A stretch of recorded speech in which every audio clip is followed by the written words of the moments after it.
Bonjour, ici Christophe Moquin, réalisateur. Je vous appelais simplement pour vous demander si vous vouliez venir à l'émission. Ça fait 5 ans que je travaille pour TVC l'été. Ici, c'est un peu comme ma deuxième maison. Donc, vous pouvez me suivre. Ici, c'est la salle à dîner. Là, c'est le bureau à Émilie. Christo a toujours aimé parler de lui. Hein? C'est d'ailleurs lui qui vous a embauché pour faire un documentaire sur lui. Ici, vous avez l'une de mes premières chroniques à TVC l'été.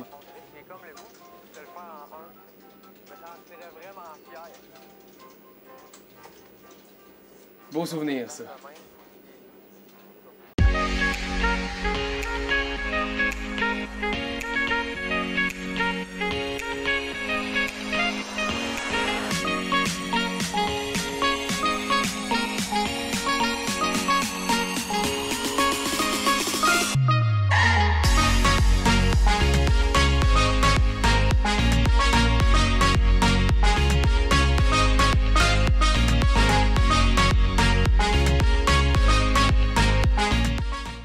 Bonne fin d'après-midi tout le monde, bienvenue à TVC l'été. Cette semaine à l'émission, mon invité d'honneur, il fait partie de l'ombre de la TVC de la Matapédia.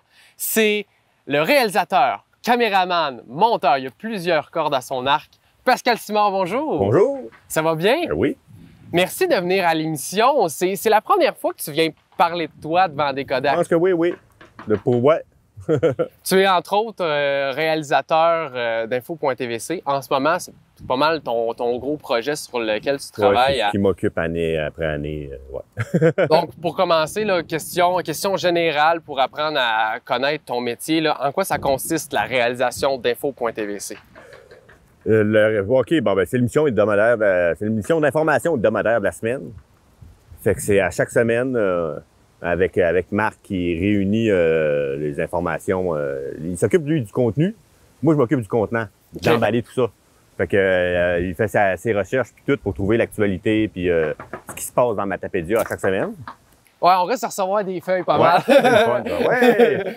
Puis je m'occupe de faire une émission avec ça, son contenu. Je m'occupe de tout, je veux dire, autant, comme tu disais tantôt, autant la prise de son que la prise de vue, que le montage, que la diffusion, que... C'est ça, la réalisation, c'est ça. Là. Comment justement là, tu vois la réalisation de cette émission-là? Est-ce que c'est tout dépendant du contenu ou tu as un canevas relativement semblable? Il y a comme une base qui revient tout le temps, là, mais on s'amuse un peu, là, je veux dire. Avec Marc, c'est facile, là. Il y a souvent plein d'idées, là, je veux dire. C'est ça. On s'amuse un peu pareil au travers de ça. Là. Surtout, ben pas dans le bout d'actualité, tu sais, il y a une partie sérieuse qui est... Mais dans ses intros puis ses extros, là, je veux dire, vendredi 13, il a fait tomber un coffre sur la tête, puis il a essayé de se protéger avec un parapluie. C'est pour le fun. Le montage est intéressant, là. Ça fait changement des montages plus statiques. Plus traditionnels. Ouais, que c'est de l'information. Il faut que les morphomes... Ouais, parce que au final, est-ce que tu es d'accord de dire que c'est un peu une réalisation qui va pour le contenu, justement? L'important, c'est le contenu c'est qu'il y a l'information. Ouais. Le contenant, ben, tu sais, il faut que l'émission passe bien, puis que ça soit fait donc, ça s'écoute bien. Ouais, puis que le contenu soit transmis. S'écoute, ça regarde bien, en vrai, là. Mais c'est l'information, là. C'est ce que les Matapédiens, les gens ont à dire, c'est ce qui se passe, en tout cas. C'est ça tient, c'est ça, c'est de l'actualité. Fait que c'est ça qui prend l'avant-plan. Aujourd'hui, à l'émission, j'ai le goût qu'on revienne dans ton passé, qu'on revienne sur tes expériences. Premièrement, tu commences comme caméraman et monteur pour l'émission Bien branché, qui se trouve à être l'ancêtre d'Info.tvc, aux alentours de 2007. Comment tu es arrivé à la TVC? C'est quoi le début de ce parcours-là? La TVC, c'est bien en 2007. C'était en mars à peu près. Là, c'était un stage. J'avais un stage à faire dans un milieu qui me plairait. Et moi, ben, j'avais étudié en graphisme à Rivière-du-Loup au début des années 2000. Puis fait que la communication visuelle m'intéressait puis tout ça. Là. Fait que là, j'avais une ouverture pour un stage à TVC. Donc, j'ai fait un stage de 3 semaines. Ils m'ont mis sur les archives. comme, toi, tu connais ça, hein? Ah oui, je pense que c'est la base, hein? Quand on arrive, tu bon, mais gars, il y a des archives à faire. C'est constant, ça. C'est année après année. Même là, présentement, il y en a encore, même si on parle, il y avait ça à faire en 2007, il y avait ça quand t'es arrivé ou tout. On nous met sur les archives, puis après ça, on touche un peu à tout, là. On commence à apprendre la caméra, puis... Comment tu as commencé à travailler sur Bien branché? C'était comme je te dis, j'ai fait un stage en mars. Je suis resté comme bénévole pour le Télébingo. OK. Ça a été comme en novembre, le novembre suivant, en 2007 encore, que j'ai reçu un téléphone. Puis là, c'est parce qu'il y avait un employé qui avait quitté, puis là, il y avait une place de libre. Ils m'ont demandé si je voulais... Ils m'ont commencé par me demander si je travaillais, j'avais trouvé un emploi quelque chose. Non! Ça a tout bien coïncidé. OK, fait que t'es rentré là. J'ai pris l'emploi, bah oui, OK. parce qu'il m'intéressait à ce moment-là. Puis c'est le même que... Sinon, j'avais déjà fait... Pendant le stage, j'avais fait de la caméra, mais j'avais pas fait de montage. Puis là, c'est ça s'ouvrait là. C'est là que je commençais à apprendre. J'avais un petit peu appris le montage parce que il faisait ça en première fois. Quand j'avais étudié à Rivière-du-Loup, là, en graphisme, c'était l'année où est-ce qu'ils ont commencé l'attestation de dessin animé. Il faisait en première pro. Fait que j'avais vu un peu, tu sais, je savais comment ça marchait première pro. Fait. Ouais, le logiciel de montage. Ouais, c'est ça. Fait que c'était comme, faut l'explorer plus. Mais je connaissais la base, je savais comment ça marchait. Selon les génériques de l'émission Bien branché, le 11 octobre 2012, tu deviens co-réalisateur Ben voyons donc. de Bien branché. Comment on passe de caméraman à réalisateur? Ça, c'est une... Je pense que ça se fait tout seul. Parce qu'en réalité, là, bon, t'as trouvé l'émission où est-ce qu'on l'a changé, mais probablement que c'était avant ça. Ça a donné au moment que je disais, on va mettre à jour régulièrement, de temps en temps, on met à jour les parce que les postes finissent tout le temps par changer puis tout ça. Je pense que j'avais réalisé déjà, je pense avant 2012, je faisais déjà autant, mais c'était vraiment une équipe avec le journaliste qui était là à ce moment-là. C'est sûr que quand j'ai commencé au début, c'était en SEM Yabakidi qui était le journaliste. Puis il y avait plus d'expérience en montage. J'avais étudié à Matane en montage vidéo. Là. Fait que, mais c'est quand même moi qui faisais le montage. Il y avait plus d'expérience. Mais moi, j'apprenais. Fait que c'est ça qui était le fun. Là. Fait que une année, on finit par dépasser le maître, on va dire. Au courant de ta carrière, tu as croisé plusieurs journalistes, justement, là, sans tous les nommer parce qu'il y en a beaucoup.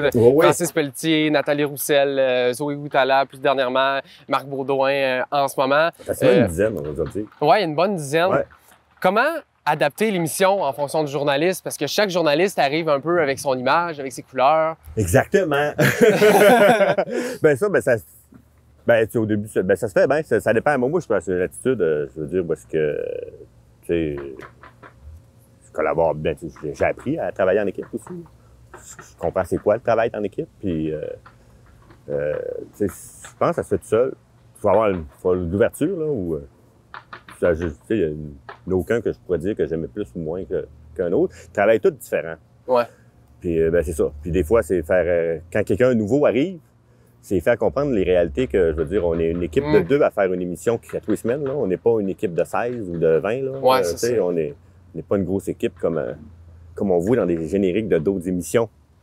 TVA, Radio-Canada, puis tout ça, là, ou Novo. On est juste 2. Là, pour faire une émission à tous les semaines. Tu trouves-tu que c'est en même temps, moi, en ayant l'expérience je peux plus facilement faire OK, oui, c'est le fun de faire tout ça. On va essayer de faire tout ce qu'on peut, mais il faut rester réaliste.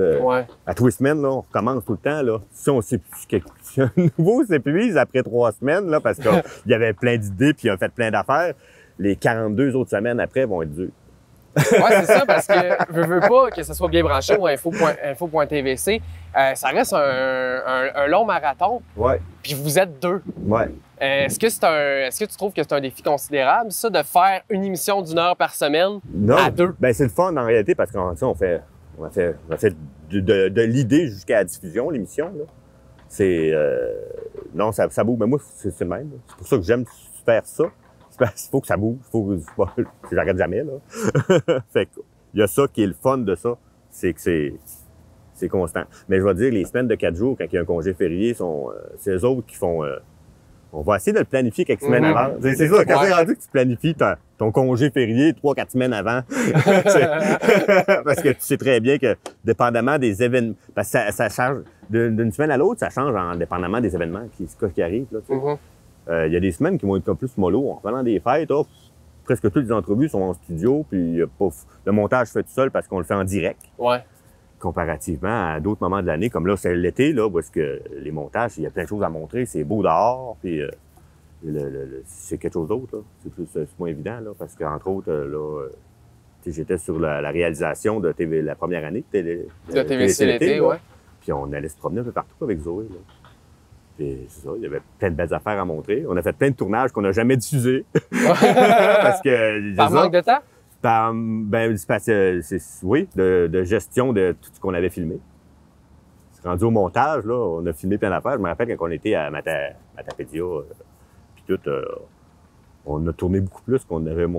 on a pu en mettre dans le reportage à monter parce que c'est ça, le temps file, puis il faut qu'on la sorte, cette émission-là. C'est ça, c'est pour ça qu'avec l'expérience, je filme ce que j'ai besoin. Puis, j'utilise ce que j'ai besoin. Bon, dans le fond, mais au début, là, c'est j'en ai tourné, c'est le fun. Quand tu commences une nouvelle émission, tu as le goût qu'elle soit dynamique, puis qu'il y ait plein de belles affaires à montrer dedans, là, mais c'est ça, à un moment donné, la réalité te rattrape. Ouais, c'est pas un rythme, puis que ça remplit le mandat, là, ça fait un job. C'est va de même. La deuxième édition de l'événement musical Metal Agora aura lieu ici même au Parc Pierre et Maurice Gagné d'Amqui le 17 août prochain. Pour nous en parler, je me suis entretenu avec les responsables de l'événement. C'est la deuxième édition de Metal Agora cette année. Quel est votre bilan de l'édition 2023?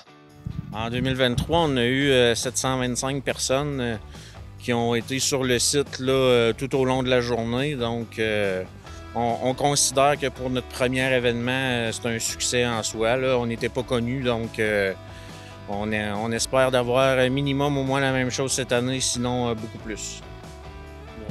On s'attendrait probablement à doubler, là, dans le fond, là, si tout va bien, là, le nombre de spectateurs. Puis 725, c'est pas mal très conservateur là, comme chiffre. Là, on ne booste rien, c'est très réaliste. C'est vraiment ce qu'on a eu comme spectateur l'année passée. Cette année, quelle est la programmation? Cette année, dans le fond, on a divisé la programmation en 2 blocs. On a un premier bloc avec des groupes hommages.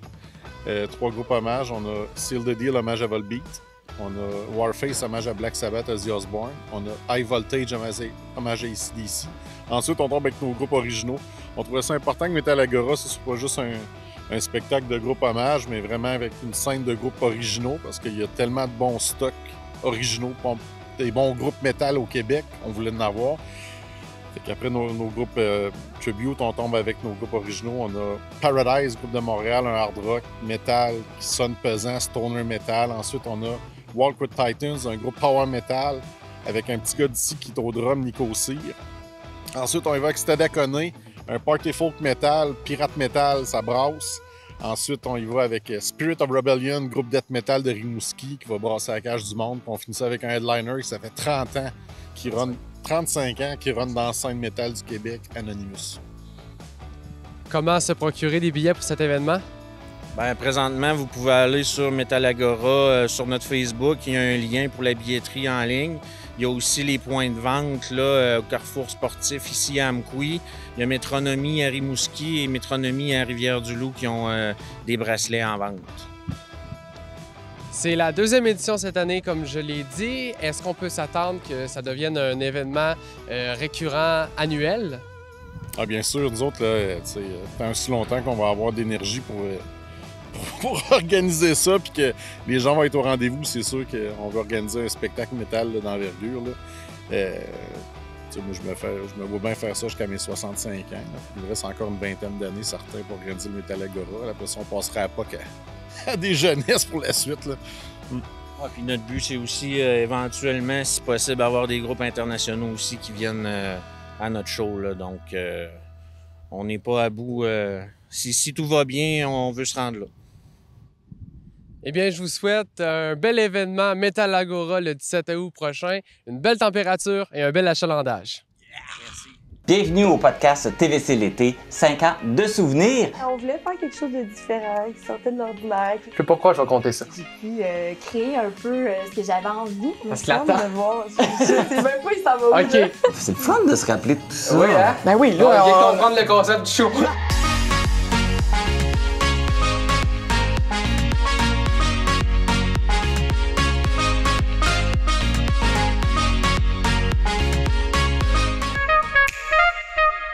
Cette semaine, plus précisément du 5 au 10 août, se tenait la 10e édition du Vélo Tour de la Gaspésie présenté par l'Association du cancer de l'Est du Québec.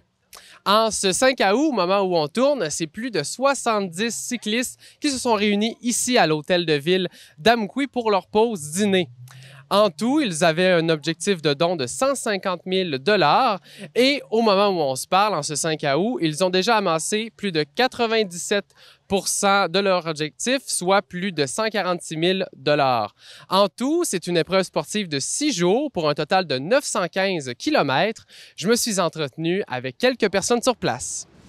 Quel est l'événement Vélo Tour de la Gaspésie? C'est un événement pour la SEC. Dans le fond, le but, c'est une campagne de financement pour ramasser des sous pour la SEC. Puis en même temps, c'est 75 cyclistes qui font le tour de la Gaspésie. On le fait dans le sens anti-horaire. Donc aujourd'hui, on est à Amqui, le premier dîner est à Amqui. Puis après ça, on s'en va jusqu'au bout, Percé, Gaspé, et on revient par la Rive-Nord. Quel est le lien de l'Association du cancer de l'Est du Québec dans l'événement? En fait, l'activité a toujours été conçue pour l'Association du cancer de l'Est du Québec depuis plus de 20 ans. Nous, à l'interne, on a une coordonnatrice qui travaille avec un comité externe, des gens de cœur, des bénévoles incroyables qui nous aident à organiser cette activité-là. Donc, nous, on est là pour, au niveau des dons, au niveau des communications, pour soutenir notre comité. Mais c'est vraiment fait en grande partie, c'est ça, par des gens qui sont de l'extérieur de la SEC. Puis on a une personne à l'interne qui s'occupe de coordonner ça, en fait, tout au long des 2 activités vélo. À quoi serviront les fonds? Les fonds vont servir en fait pour venir en aide aux personnes touchées par le cancer et leurs proches. À l'hôtellerie Ombrazo, on peut accueillir jusqu'à 76 personnes à l'hôtellerie qui vont pouvoir bénéficier des services en fait en oncologie. Ça nous permet aussi d'offrir un petit déjeuner et un dîner. On a des services de massothérapie, on a de l'aide psychosociale. Donc en fait, nous, on est là pour aider les gens à traverser une épreuve difficile. On veut que ça soit le plus simple possible pour eux. Donc, les fonds amassés durant la semaine vont venir en aide aux personnes touchées par le cancer, mais aussi à leurs proches. Il y a tellement de gens qui sont touchés, de la Pocatière à Gaspé, des Îles-de-la-Madeleine, de la Côte-Nord, qui sont touchés par cette terrible maladie qu'est le cancer.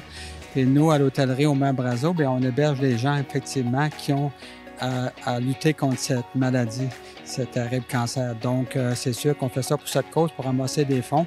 Et comme vous le disiez, c'est 146 000 qu'on a présentement de ramasser sur 150 000 d'objectifs. On pense bien le dépasser. Et on remercie beaucoup la population aussi qui a supporté nos cyclistes. Plus de 70 cyclistes, okay? Et sans la population qui a contribué par des dons, quel que soit le montant, cet argent-là va à 100% à la cause. Donc, c'est très apprécié. Merci beaucoup à la population de l'Est du Québec. Et c'est ça, tu fais aussi partie du comité organisateur. Oui, dans le fond, je me suis impliqué. Mon rôle, c'est vraiment au niveau de la sécurité et des parcours. Puis on a chacun des sous-comités. Il y a ce comité qui s'occupe des chambres parce qu'on couche en hôtel, l'alimentation. On a un camion réfrigéré, vous voyez, qui fait le tour et qui nous suit tout le long. Puis il y a toujours un véhicule qui escorte chacun des pelotons. Donc on a une dizaine de bénévoles qui nous suivent avec nous au cours de l'événement. Quel est ton rôle au sein de l'événement? Donc, je m'assure que les cyclistes soient en bonne forme pour pouvoir continuer l'épreuve du Tour de la Gaspésie. Donc, que ça soit défaire les tensions, un peu de taping pour les remettre sur leur selle confortablement. Et tu ne suis pas la gang de cyclistes.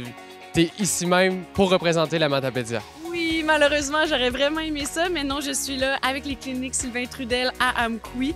Donc, puis les prochains arrêts seront assurés par d'autres cliniques tout au long. Pourquoi avoir participé à cet événement? En fait, moi, c'est la deuxième fois que je participe à cet événement-là. Puis je pense que le cancer, en fait, ça nous touche tous. Moi, personnellement, j'ai ma mère qui a eu 2 cancers. On a reçu beaucoup d'aide de la part de la SEC. Fait que pour moi, c'était tout naturel de redonner finalement à cette association-là. Je participe à l'événement parce que j'ai plein d'amis de la parenté qui ont vraiment été affectés par le cancer. Puis aussi pour les autres que je connais pas puis que je trouve que c'est une bonne œuvre. Puis c'est ma 2e fois. Fait que ça me fait vraiment chaud au cœur parce que je pense qu'on est privilégié de ne pas être malade. Fait que si on peut aider les autres, ça me fait chaud au cœur. Ben, premièrement, je suis un mordu de vélo, mais en même temps, la cause me tient à cœur. J'avais commencé par les défis vélo plein air qui étaient sur 2 jours. Puis, il y a 2 ans, j'ai fait la grande boucle, le 915 km du Vélo Tour de la Gaspésie. Puis là, ils m'ont recruté dans l'organisation. Puis là, c'est ça, c'est mon 2e Vélo Tour.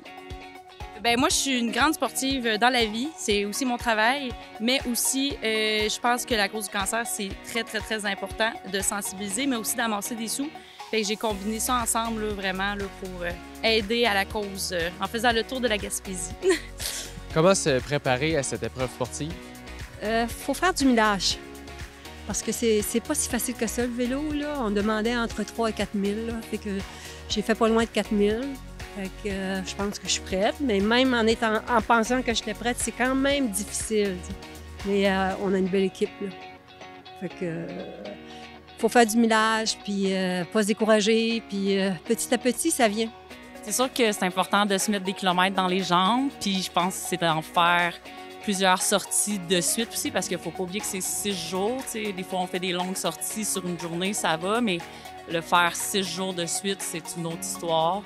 Puis évidemment, se mettre aussi des côtes dans les jambes, parce que la Gaspésie, il y a des côtes à souhait. Une bonne préparation physique est de mise. Puis, dans le fond, moi, j'ai commencé à donner des cours de spinning au Gym Art Fitness depuis cet hiver. Et ensuite, j'ai continué à m'entraîner à la maison là, sur mon trainer. Puis, par la suite, là, dès que les routes le permettent, on pédale le plus possible avec notre vélo. Aussi, niveau alimentaire, j'ai pris un rendez-vous avec la nutritionniste pour me préparer à cette semaine-là de charge de vélo. Puis finalement, préparation mentale aussi, de visualiser un peu. On va affronter des grandes côtes, du vent, on va être endolori, courbaturé et tout. Donc vraiment, là, se préparer dans toutes ces sphères-là pour avoir du plaisir puis terminer les 6 journées en vie. Nous sommes au jour 1, l'événement vient tout juste de commencer. Comment entrevois-tu les prochains jours? J'ai eu beaucoup de petits pépins préparatoires. Donc, j'ai eu des bris mécaniques sur mon vélo. J'ai attrapé la COVID aussi il y a 2 semaines. Donc, j'étais un petit peu fébrile et stressée à me dire est-ce que je vais être vraiment prête et tout ça. Mais là, on est arrivé à Amkoui. On a fait environ 100 km. Ça a super bien été. J'ai une très belle gang avec qui pédaler. Pour vrai, je pourrais pas mieux demander. La météo est avec nous. Fait que je pense que ça va juste continuer de bien aller, là. Ouais. Pour plus d'informations sur cette édition et les éditions suivantes et pour faire des dons, je vous invite à aller consulter la page Facebook Vélo Tour de la Gaspésie, Association du cancer de l'Est du Québec. Avant de travailler à la TVC, moi, pour préparer l'émission d'aujourd'hui, j'ai beaucoup fouillé dans les archives. Ben oui, j'ai essayé de trouver ta première apparition dans les archives. Je pensais que j'allais trouver un nom dans un générique, mais j'ai été agréablement surpris car j'ai trouvé un extrait vidéo. C'est en 2007, je sors mon téléphone pour te montrer ça. C'est en 2007. Oui. Et je pense que tu sais où je m'en vais. Je pense que probablement, j'ai les cheveux longs là-dessus. Hein? De cette archive-là. On va l'écouter ensemble et après, tu la commenteras. Donc, voici Pascal Simard en 2007. Pascal, quels sont les objets que vous fabriquez en ébénisterie? On a fabriqué des bandes à points pour aider les jeunes de 0,5 ans à monter à l'évier ou sur la toilette. On a fait des patères à leur hauteur, puis des petits bonhommes crochets qui vont suspendre un sac à linge pour les vêtements. Et les matériaux vous sont fournis gracieusement? Oui, le bois nous a été fourni par le centre de foresterie ici à Côte-Abscal. À qui sont destinés ces produits? Ils sont destinés aux familles des 0,5 ans plus démunies. Les produits vont être distribués gratuitement. Qu'est-ce que ça t'apporte, toi, ce projet-là? Ça m'a apporté beaucoup d'expérience sur mon CV, puis du développement personnel et professionnel. Qu'est-ce que tu as à me dire à propos de cette archive-là? Est-ce que tu l'avais revue? Là, ça fait longtemps, non. Non, ben on l'a revu un moment donné, quand on fouillait dans les archives puis tout, là, on était tombé là-dessus quelque part en 2012-2015, dans ces environs-là, mais là, ça doit faire un bon 10 ans que je l'avais pas vu. Ça rappelle, ben c'est ça, quand on s'en revouait dans le passé, là, presque 20 ans, c'est nos apparences du passé. C'est ça, c'est tout le temps drôle. Pour tout le monde, je pense que ça doit faire ça, là. Et à la fin de ce petit extrait-là, tu mentionnes que ce projet-là t'a quand même aidé au niveau professionnel et personnel. Ouais. Peux-tu revenir là-dessus? Pourquoi tu avais, dit ça? C'est ça, c'était un cours d'ébénisterie, dans le fond. Ouais. Une attestation d'apprenti ébéniste, là. Puis que, je veux dire, avec le bagage que j'avais déjà en communication visuelle, je trouvais ça le fun d'apprendre à tout faire ça. Puis c'est pas long que dans le groupe, c'est beaucoup. J'étais probablement le seul qui avait pas décroché de l'école dans ce groupe-là. Là. Okay. Qui avait vraiment continué, qui avait été au cégep. Puis tout. La plupart, c'en était qui n'avaient pas fini le secondaire. Là. Fait que j'ai rapidement devenu chef d'équipe. Ça m'a permis de mettre en pratique plein de choses que. Plein de choses que j'avais appris, comme justement de travailler en équipe, de gérer un groupe de travail. Puis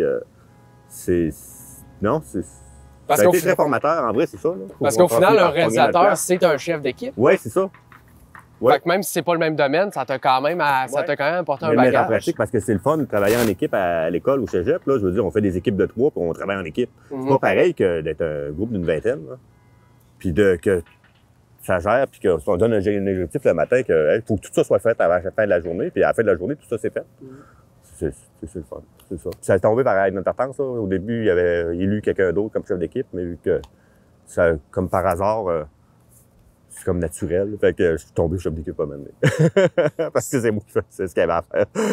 Cet extrait-là, ça a été tourné et diffusé là, quelques semaines avant ton stage à la TVC. Ouais. Est-ce que c'est cette entrevue-là qui t'a fait découvrir la TVC ou tu la connaissais déjà? Non, je la connaissais déjà. Je l'écoutais depuis 80. Là. Oh, oui. Oh, j'étais déjà tombé sur les émissions de la TVC en zappant à la télé. Là. Dès que... Ça, c'est l'aventure télévisuelle de quand on est jeune puis qu'on se retrouve avec une manette de télé puis qu'on regarde, c'est pas qu'il y a. T'as probablement vécu quelque chose de semblable de « Hey, c'est tombé extraordinaire, ce qu'il peut avoir? » Puis là, on tombe Canal Famille. Moi, dans le temps, ça s'appelait VRAC, probablement. Ouais. Mais en même temps, on tombe sur les affaires. Puis là, tu te rends compte en zappant, tu tombes au Canal 4. Hey, ça parle de nous? La première affaire que j'avais vue, puis c'était pas loin de chez nous, le pire, c'est qu'on voyait un plan, il y avait une parade de Noël qui s'en venait. Puis là, il avait mis une caméra dehors. Un plan fixe, là. Et il restait là toute l'après-midi, le plan fixe. J'avais viré à la télé. Je l'avais laissé là, puis on l'avait vu passer, mais je reconnais, c'est chez une place que je voyais tous les jours quand j'allais dehors. Mais là, dans ta TV. Oui, c'est ça. C'est là que... C'est mon premier souvenir d'avoir écouté à la TV. OK. Ouais. Puis... C'était fin 80. C'était en 89. C'est quand ton déclic de télé professionnelle, de dire... Ah ouais, ça a toujours été ça. Plaisant. Parce que j'ai toujours bien aimé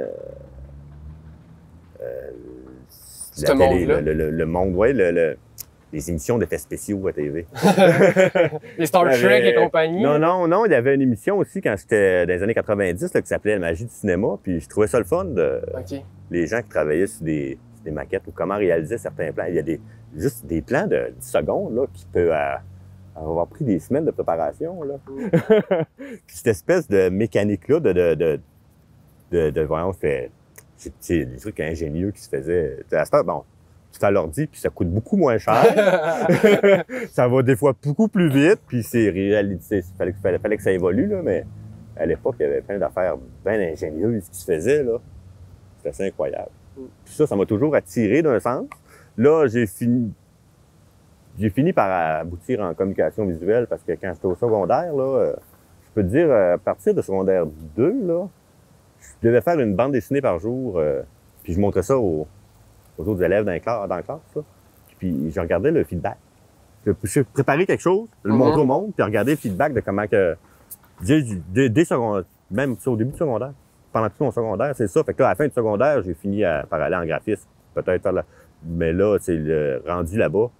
La communication visuelle m'a beaucoup intéressé, puis c'est plus là que le déclic. C'est pas vraiment la télé, nécessairement. C'est plus au plus large que ça, c'est la communication visuelle. La communication en général, là. En vrai, c'est ça qu'on fait. C'est ça qu'on fait. Parlons d'un autre de tes projets télé. Tu es le réalisateur du Conseil de ville d'Amqui. qui est diffusé soit une fois par mois ou 2 fois par mois. Ça tout dépendant de l'époque. De l'époque. On va dire de l'époque. parle. Au début, c'était 2 fois par mois, puis à un moment donné, c'est ça. Ben, il y avait un maire qui était capable de fournir pour 2 heures, 2 fois par mois. Fait qu'en 4 heures. Mais quand comme année, ça change de maire. Tu sais, les élections et tout ça, là, il se retrouvait à faire 1 heure par. Fait que là, tant qu'à faire juste 1 heure ou 2 semaines, on va dire, bon, on va faire un 2 heures 1 fois par mois. Là. Comment cette émission-là est apparue dans ton CV? Comment tu t'es retrouvé à faire ça? Ça, c'est justement en 2006. Ça commençait, je pense, ça a commencé l'automne 2006. OK. La personne qui était là avant moi a comme mis en place, ils ont engagé la TVC pour diffuser le Séance du Conseil. Puis, c'est ça. Sensiblement, en même temps, quand j'ai commencé à travailler sur Bien branché à l'époque, le Conseil de ville a embarqué naturellement aussi parce que c'est ça. C'est une mission d'affaires publiques. C'est le fun, tu sais. Ça met du beurre sur le pain. On va dire, c'est le fun. Mais en même temps, ça m'a surpris parce que, tu sais, quand on entend parler de faire le conseil de ville, bon, OK. Mais c'est à force de le faire, je trouve ça le fun. Tu sais, la vie municipale, j'ai appris à apprécier ça. Mais avant, j'aurais jamais cru que... De voir les coulisses, un peu? Ouais. Non, ouais, puis de la gestion municipale puis tout. Là. Il y a plein d'affaires que je comprends qu'avant, c'est de la politique, pareil. Là. Ouais. Mais, tu sais, je veux dire, c'est l'environnement proche, là, tout autour de nous. Là, mais ça m'a permis de comprendre plus de comment que ça marche, ça. Comment que, tu sais, ils peuvent pas... Eux autres aussi, comme à la TVC, ils ont un nombre d'employés fixes qui peuvent faire certaines choses. Qui... en tout cas. Mais c'est une réalité qui est le fun, finalement. Là. Une chance que je me suis trouvé à aimer ça, sinon je serais plus en train de le faire. Probablement. Oui, parce que c'est quand même pour avoir... Parce que ça fait faire 17-18 ans que pour avoir vu la technique que ça l'engendre, toi, t'es tout seul, mais t'arrives là avec beaucoup d'équipements. Ça a évolué. Ça a évolué au fil du temps, là, parce que j'ai comme mis au début, ça, il y avait une émission à 2 caméras qui était montée au bureau en différé. OK. Fait que là, en plus du tournage, il y avait comme une demi-journée de plus de mis là-dessus pour le montage. Puis c'était comme... Ça grugeait beaucoup de temps. Ouais, il fallait faire ça. Ouais. Là, vu que tout a évolué, tout ça, là, le montage peut être fait en direct de nos jours. Fait que là, j'ai comme mis ça évolué. On fait ça à 3 caméras, même un ordinateur pour pouvoir montrer l'ordre du jour à l'écran. Puis à l'époque, il fallait qu'il soit fait en différé. Puis ça, c'était plus long, hein, c'est ça. Vu que tout le matériel a évolué, puis tout ça, là. Ça permet de faire de quoi qui est pas mal transparent de ce qui s'est passé ce jour-là, à cette heure-là. Moi, c'est pas de coupure dans le conseil de ville, là, c'est tel quel. Ouais. C'est ça, c'est juste retransmettre. Puis, il y a pas souvent du monde dans la salle, mais il y a beaucoup de monde qui l'écoute à la TV parce que finalement, ils n'ont pas besoin d'aller en salle, ils l'ont chez eux. C'est ça. Sans avoir à se déplacer. C'est ça. Fait que, parlant de direct, tu réalises aussi le télébingo les dimanches. Une réalisation en direct, est-ce que tu le vois de la même approche qu'une réalisation en différé? Non. Personnellement, je préfère en direct. C'est pour ça que le montage du conseil de ville a fini par déboucher en direct. Si je pourrais en faire... En le faire en direct, on peut en faire plus. C'est sûr qu'il y a plus de préparation avant. C'est moins de... Parce que les tournages, en général, en différé, la production se fait après. C'est la recherche puis trouver l'information qui se fait avant. Puis tout le reste se fait après le tournage. Ouais. Tandis qu'une émission en direct, tout est planifié avant le tournage. On le fait. Quand elle est finie, elle finit l'émission. Puis quand la préparation est faite, puis qu'à chaque semaine, c'est pareil, t'as un concept d'émission qui peut se faire tout le temps. Là. Je veux dire, c'est... Pour moi, là, c'est moins demandant. Il y a plein de monde que ça stresse parce que c'est en direct. Puis, mais moi, d'un point de vue, l'odeur d'esprit, là, ça me demande moins. Pendant le bingo, je m'occupe de la régie qu'on voit ici. Ça consiste en switcher les caméras puis s'occuper du son. Je m'occupe du son après ici. Puis pour switcher la caméra, c'est simple. Je sélectionne les caméras avec un ordinateur. Comme là, j'ai ma fenêtre programme et ma fenêtre preview. On met en preview l'image qui s'en vient. L'image programme, c'est l'image qui joue présentement à la télé. Puis là, j'ai mes autres caméras. Fait qu'on switch tout simplement comme ça. On switch à celle-là. Après ça, on met le tableau. On switch comme ça. on vient au téléphone. Et comme ça, on vient à l'animateur. La machine me permet aussi de mettre des numéros. Comme ça, comme ça. Les appareils ici servent à enregistrer l'émission. Comme présentement, c'est pas encore commencé, fait que je suis pas en enregistrement, mais la cartouche ici me permet d'enregistrer ce qui passe sur le canal. Quand ça joue, ben, c'est ce qui joue là. Le temps défile, puis ça enregistre. Sinon, j'en ai un deuxième pour pouvoir faire de la lecture vidéo. Il y en a un qui enregistre, l'autre lit.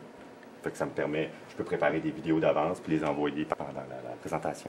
Il y a plein de bouts d'émissions qui sont comme montés en direct parce que simplement parce que je préfère cette méthode-là. Les entrevues de Marc aussi dans info.tvc, là, je l'ai fait à 3 caméras, je l'ai monté en direct. Fait que quand que l'entrevue est finie, elle est montée. Mais tout ce qui est fait studio, là, on m'arrange pour que ce soit fait comme style direct. Là, c'est sûr que le conseil de ville n'est pas studio, mais on a une régie mobile qu'on traîne. C'est beaucoup d'équipement, mais c'est ça, c'est de la tranquillité d'esprit en même temps, parce que quand que le show finit, ben, le show est fini, il est prêt, là, il reste plus que des petits détails là, de l'infographie, choses comme ça. Ouais, puis préparer le fichier de diffusion, puis ben, parce que je veux dire, voyons, l'exportation pour le câble, c'est différent que celle sur Internet, fait qu'il faut tout préparer tout ce que ça nous prend. Il ne prendra pas le même fichier qu'on a pris sur le câble pour le mettre sur Internet. Fait il y a quand même de la gestion. Puis c'est pas le même fichier qui se retrouve dans les archives non plus. Il faut gérer des documents informatiques. Mais ça se fait bien. Quand t'as mon bagage à moi, ça se fait super bien. Pour d'autres, pour l'apprendre. Je suis présentement au Festival Frolic de Val-Brillant en compagnie du groupe Les Gars du Nord qui nous ont fait l'honneur d'être le premier gros band de la fin de semaine, le 1er août dernier. Salut les gars, ça va bien? Oui, ça va bien. Ça va super bien. Pour commencer, cet été, vous faites beaucoup de festivals, une grosse tournée. Qu'est-ce que vous préférez dans une tournée de festival? Ben, je pense que c'est d'être ensemble, toute la gang. On est 10 qui montent dans la non-mobile à chaque tournée, puis on se promène d'une ville à l'autre, de village en village, puis on va voir les gens. Ça donne que depuis 1 an et demi, on fait beaucoup de spectacles au Québec. C'est sûr que c'est né au Nouveau-Brunswick, ce groupe-là, au début. Ça fait 10 ans déjà qu'on existe. Mais de plus en plus, avec la sortie des Fils du Père en mars 2003, on fait beaucoup de tournées dans les festivals. Et puis, ben là, ça donne qu'on est à Val-Brillant. On est content. Justement, vous êtes à Val-Brillant pour le Festival Frolic. C'est la première édition du festival. Qu'est-ce que ça vous fait d'être dans une première programmation?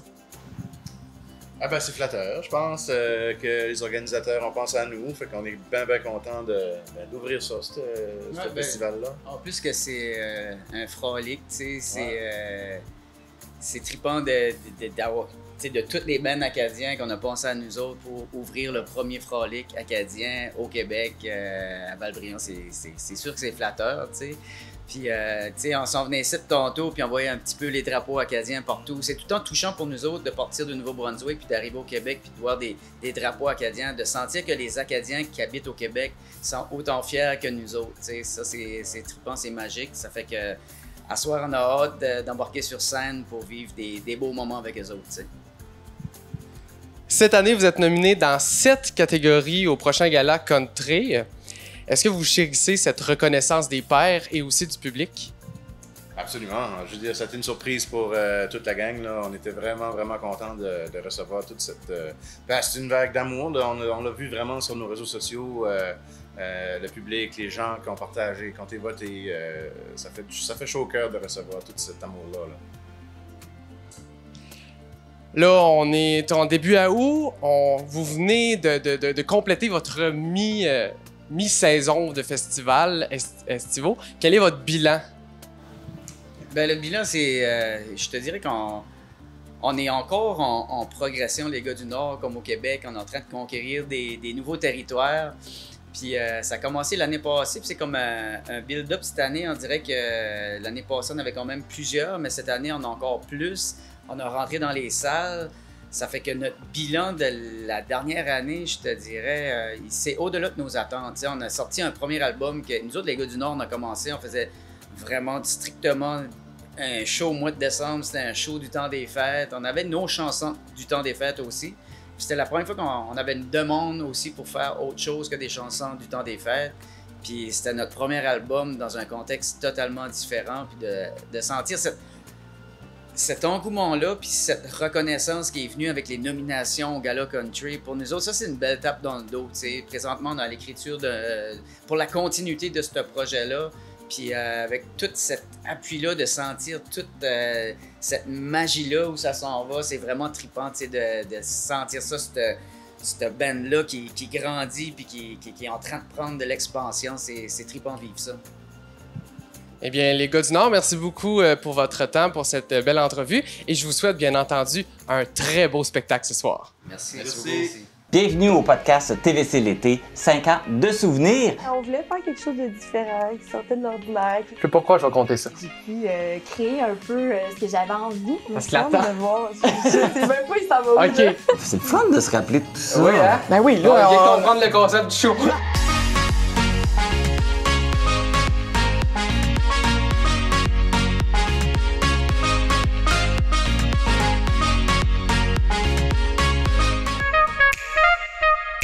Une nouveauté s'est installée cet été dans la vallée de la Matapédia, des stations de lavage d'embarcations marines. Pour nous en parler, je me suis entretenu avec Claudia Moquin, employée de la ville d'Amqui, qui m'a présenté celle disponible au camping d'Amqui, et Denis Blanquet, le directeur du camping d'Amqui. En quoi c'est important de laver son embarcation avant d'aller sur le lac? Bien, c'est surtout qu'il faut protéger nos cours d'eau et nos lacs. On a beaucoup d'espèces envahissantes, donc c'est pour ne pas les propager d'un lac à l'autre. Style, on sait que la moule zébrée est dans le lac Témiscouata pour ne pas venir contaminer notre lac. Puis même nous, notre lac est contaminé avec des espèces qui ne sont pas dans d'autres lacs. Donc l'intérêt de laver à l'entrée et à la sortie si on utilise plusieurs cours d'eau ou plusieurs lacs.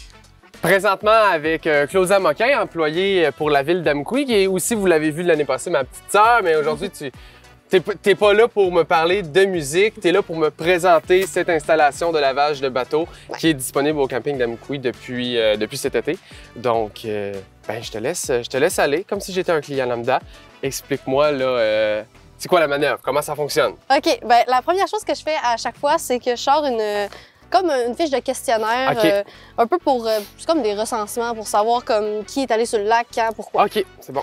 Fait que dans les questions, tout ça, d'habitude, c'est quel type d'embarcation. Là, c'est un simple, mais d'habitude, tu sais, des fois, il y a des... Une chance de me poser la question parce que je l'aurais jamais su, mais... Non, ça, je le sais par moi-même. C'est un simple parce que, tu sais, c'est pas un énorme bateau avec okay. genre... D'habitude, quand il y a une échelle, je sais que c'est un complexe. OK, c'est bon. Combien il y a de personnes? Ben là, t'es tout seul. OK, oui. Donc, une personne. C'est pour de la promenade, de la pêche, de la plaisance. On va dire que c'est pour de la plaisance. Je vais me promener sur le lac. D'accord. Et dans les 30 derniers jours, t'es allé sur quel lac? Je crois que je suis allé sur aucun lac dans les 30 derniers jours. Et dans les 30 prochains jours, vous comptez aller sur quel lac? Sur le lac Matapédia. Et ben, vous comptez rester seulement sur un lac? Ouais. Je devrais pas... je vais me déplacer là, puis ça va être ça. Dans ce coin-là, à peu près, puis après, tu vas revenir. Ça va ressembler à ça. Et ben, est-ce que vous lavez toujours votre embarcation? Oui! En fait, c'est avec cette machine-là que ça fonctionne. OK. Pour partir un lavage, il y a soit avec la rampe d'accès, ça c'est pouvoir descendre de la grille qu'il y a là-bas. D'accord. Et juste un lavage, c'est vous restez sur le terrain. OK, c'est juste... Vous rentrez pas sur l'eau tout de suite. OK, c'est juste je le nettoie en prévision d'aller éventuellement sur le lac dans les prochaines heures. En fait, ça fonctionne avec ça. Oui. Tu cliques sur départ. OK. Et nous autres, on inspecte, lave, sécher et vider. Si, mettons, vous avez genre des récipients encore avec de l'eau de d'autres lacs, on les vide. OK, c'est bon. Mais là, il n'y a pas l'air d'en avoir avec ce type d'embarcation-là, il n'y en a pas. D'accord. Fait qu'il faut laver la coque et le moteur. Est-ce que vous voulez le faire? Oui. OK. Donc, la coque et le moteur. Okay, oui, le moteur, c'est pas avec ça. C'est avec autre chose. Fait que là, je lave juste la coque. Ouais.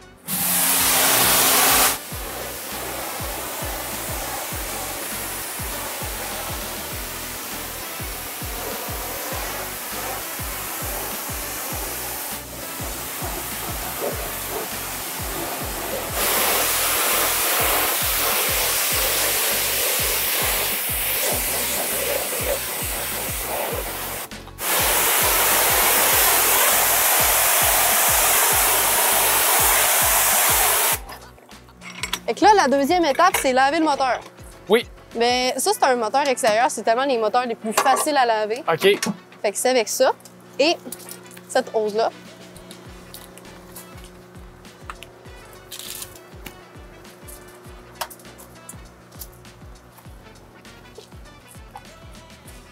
OK. J'essaie de voir comment ça fonctionne, ta patente. En fait, faut faire rentrer... Oups, araignée. Faut faire rentrer l'eau dans le moteur. Ah! Puis, en fait, ça, c'est un peu plus complexe parce que ce type de moteur-là, il faut starter l'eau, ensuite starter le moteur, OK. allumer le moteur. Et d'autres types de moteurs, par exemple des moteurs internes où c'est des sidous, ben il faut starter le moteur puis ensuite l'eau. Sinon, OK. ça pète tout. Donc là, ce qui se passe, c'est qu'il y a de l'eau qui rentre à l'intérieur du moteur. Oui, exactement. En fait, c'est pour comme... C'est vraiment laver l'intérieur du moteur. Parce OK. que ben, ça va aller dans l'eau. Oh. Ça veut dire qu'il est rempli d'eau. OK, oui, parce qu'il coule en ce moment. Là. Ouais. Puis après, ben c'est tout. C'est tout ce qu'il y aura à faire. Pour l'installation, vous venez de gagner un prix. Oui, on a eu la chance d'avoir un magnifique prix qui a été remis par l'OBVMR, justement pour ce qu'on fait au niveau de l'environnement et la protection des lacs. Ça a pris environ 5 minutes et là, le bateau est prêt à aller sur le lac. Il n'y a aucun... Là, il y a plus de risque de contamination. Exactement. Puis, c'est quoi justement qui peut arriver si on va sur un lac sans avoir lavé son embarcation? Ben, le pire qui pourrait arriver, ce serait d'amener des espèces nuisibles sur le lac, mettons, de d'autres lacs. Par exemple, que vous êtes allé sur le lac Témiscouata, dans lequel il y a des myriophiles à épis. C'est un nom compliqué pour ce que c'est. Au final, c'est juste une sorte d'algue. OK. Par exemple, on voudrait pas qu'il y en ait sur le bateau, puis qu'on n'ait pas remarqué tout ça, puis qu'après, on en mette dans ce lac-là. Puis le problème, c'est qu'avec ces algues-là, ça genre transforme un peu le lac en bouette. Ah, Fait que OK. c'est pas le fun. Ou sinon, d'autres espèces comme des je sais ben, je pensais qu'il y avait une pancarte juste derrière, mais des moules zébrés. Ça, c'est la pire affaire. On veut pas ça pantoute. En plus, ça se multiplie énormément. Et quand c'est bébé, c'est comme des larves, mais tu le vois même pas. Fait qu'il pourrait en avoir sur le bateau, puis on le saurait même pas. OK. Ouais. Puis ça tue toutes les espèces, littéralement. OK. C'est très nuisible. C'est horrible. Pour plus d'informations concernant ces espèces envahissantes marines, je vous invite à consulter le site Internet de l'organisme de bassin versant Matapédia Restigouche. En 2017, la TVC passe à l'équipement HD. Finalement, oui. Finalement. Est-ce que ça a changé ta façon de travailler? Ben oui. Tu sais, passé au HD, là, on a commencé en 2009, j'ai eu une formation pour comprendre le nouvel équipement HD. Fait que quand tu dis 2017, finalement, on pensait l'avoir en 2013. On a dit ça, 2017, yeah! Finalement, on a fini. Puis là, tu te repenses à ce que tu as appris 8 ans avant. Moi, je me rappelle... Il y a plein d'avancements dans le domaine télévisuel, surtout que là, on est une petite équipe. On a pas le financement, faut qu'on trouve. Pour ceux qui ont été les bingos, hein. Faut qu'il y ait des activités de financement pour... Fait que des choses comme ça avance pas vite parce que c'est très onéreux. Fait que, ouais. Mais oui, il y a plein de choses qui ont changé. On a modifié plein d'affaires. Hein. Quand on a changé l'équipement, là, pour que le travail soit plus simple, que tu sais, que comment ils appellent le flow... Le roulement quotidien des émissions hebdomadaires puis de tout ce qu'il y a à gérer, là, se fasse facilement puis bien. Là. Parce que c'est ça. Jusqu'en 2017, là, la messe, c'était encore des cassettes VHS qui étaient enregistrées puis qui étaient renumérisées par après. Puis je veux dire, quand on a eu la chance d'enlever cette lourdeur-là, parce que jusqu'en 2017, je numérisais des cassettes. Là. Nos caméras, ça enregistrait vraiment. C'était pas sur des VHS, là, c'était du mini-DV, mais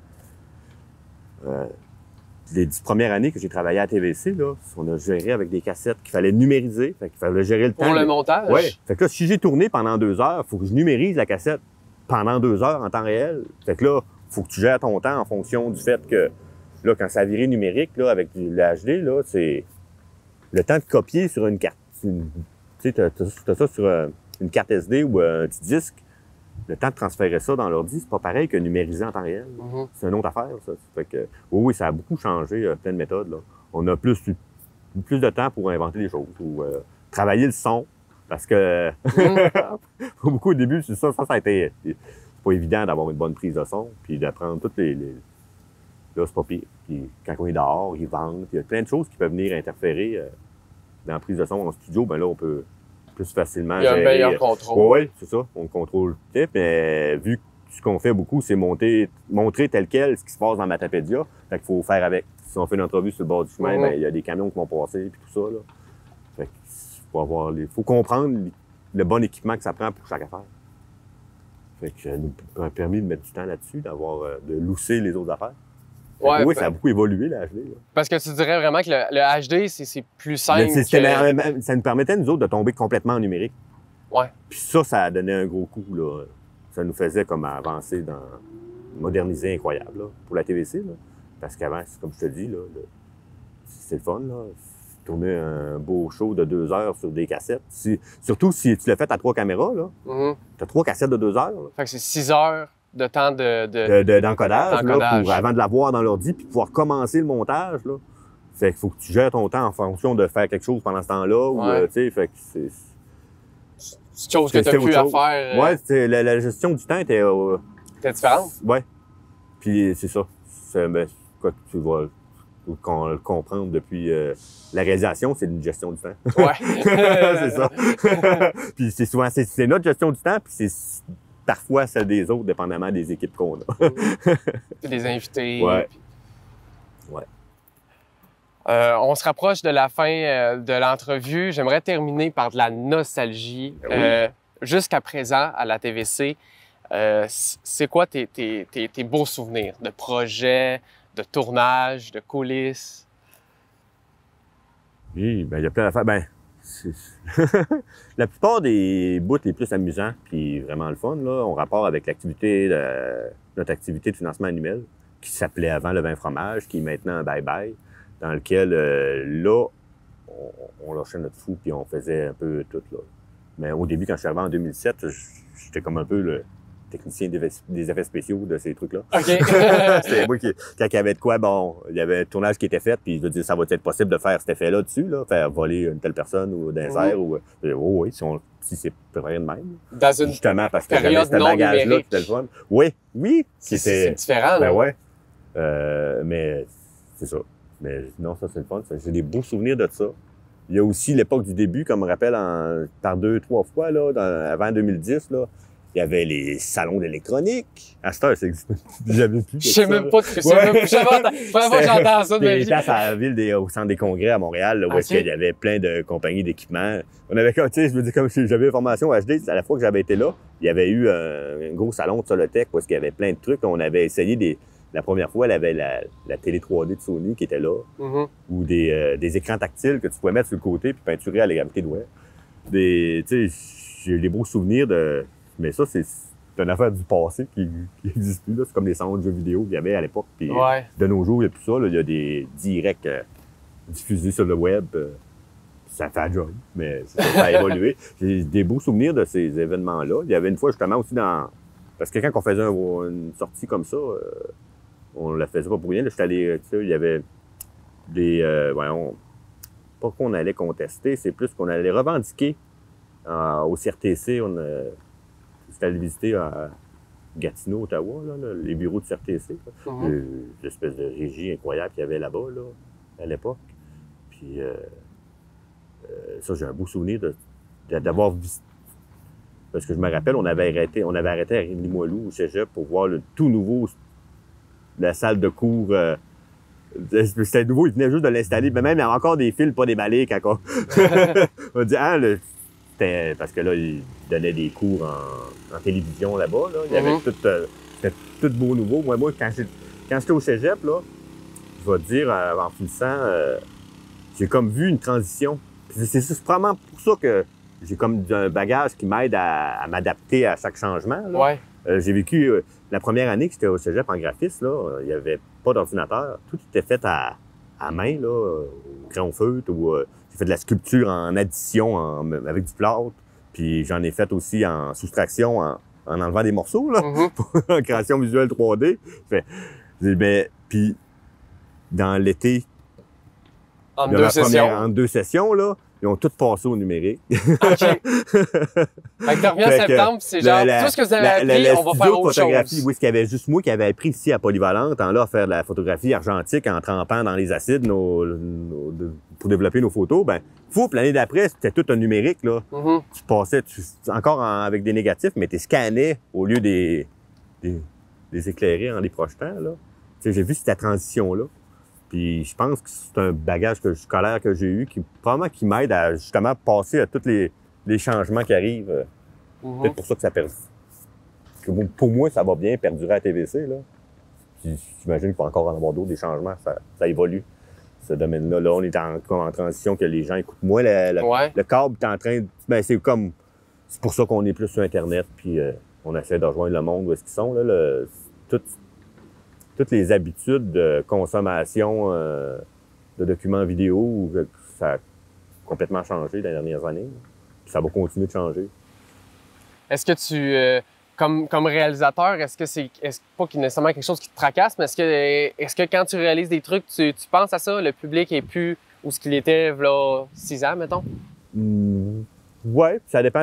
C'est plus quand on planifie nos nouvelles saisons. Okay. On essaie de voir, je dois faire un peu pareil, là, comme là, j'ai constaté que tu utilises beaucoup les réseaux sociaux cet été, plus que les années auparavant. Ça, c'est quelque chose qu'on n'a pas le choix, si on veut rejoindre le public, de rajouter cet accord-là à notre arc. Là. Pour nous autres aussi, on avait comme avec Marc, là, pour info.tvc, ce printemps, on essaie, on est en développement d'essayer une formule qui permettrait de rejoindre le plus de monde. Là. Ils faisaient des petites vidéos sur les réseaux sociaux pour annoncer ce qui va s'en venir le vendredi. C'est ça. On n'a pas le choix de...